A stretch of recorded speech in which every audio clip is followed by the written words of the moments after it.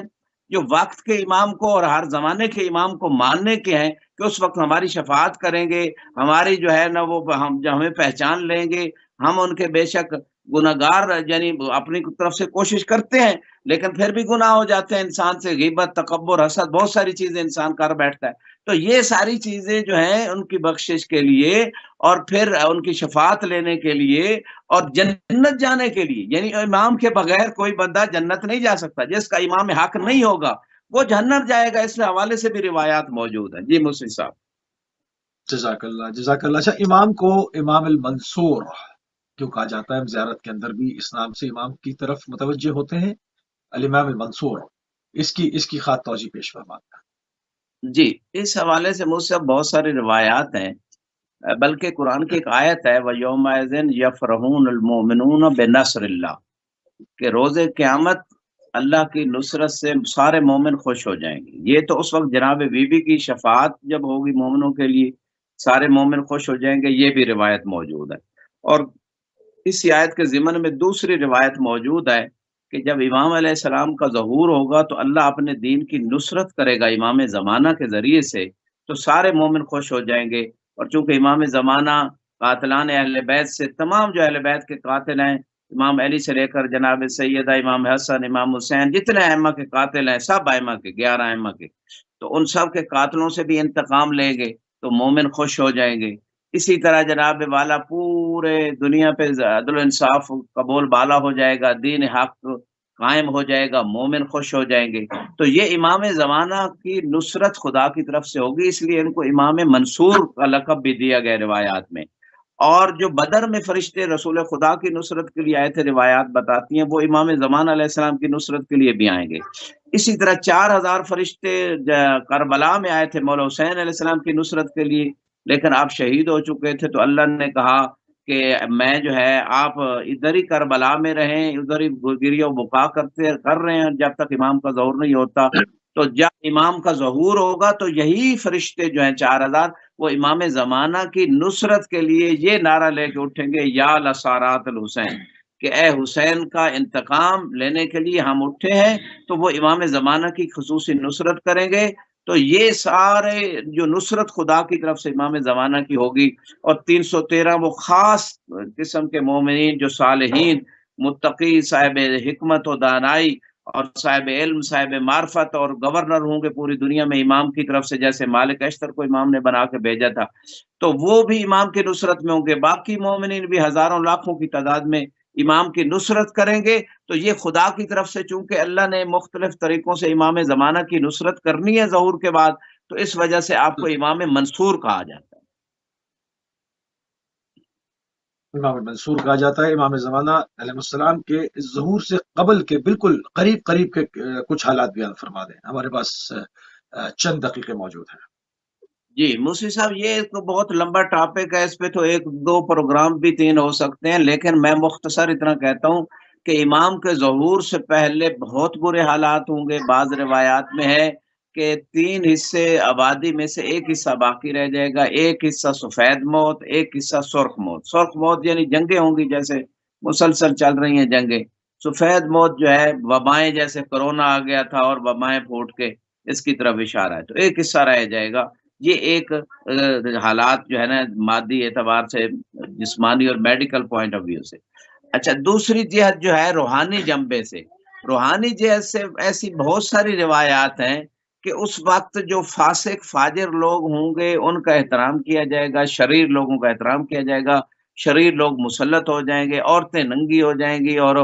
حرام کاموں کو حلال سمجھنے لگ جائیں گی، اور جہنم میں خالدات ہوں گی، جیسے کہ روایت میں ایسی عورتیں جو بے دین ہو جائیں گی۔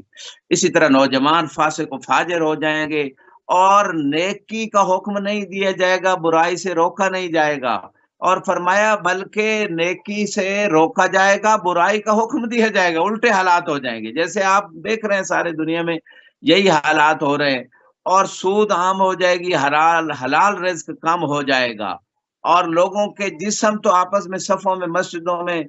صفوں کے ساتھ ملے ہوں گے، جسم کٹھے کھڑے ہیں ایک ہی صف میں، لیکن دل ان کے ایک دوسرے سے جدا ہوں گے، دل آپس میں کینہ بغض اور دوریاں ہوں گی۔ اور اسی طرح آخری زمانے کے حالات میں سے جب دجال کا خروج ہوگا، امام علی علیہ السلام سے بھی سوال ہوا کہ ظہور امام زمانہ سے پہلے، تو یہ ساری چیزیں جو ہے نا حلال کام کم رہ جائیں گے، حرام زیادہ ہو جائیں گے، اور دجال کے جو زیادہ پیروکار ہوں گے وہ اولاد زنا ہوں گے، جیسے کہ روایات میں ذکر ہوا ہے، تو یہ فحاشی بدکاری یہ عام ہو جائے گی۔ بہت سارے علامات ذکر ہوئی ہیں ظہور امام زمانہ سے پہلے جو ہے نا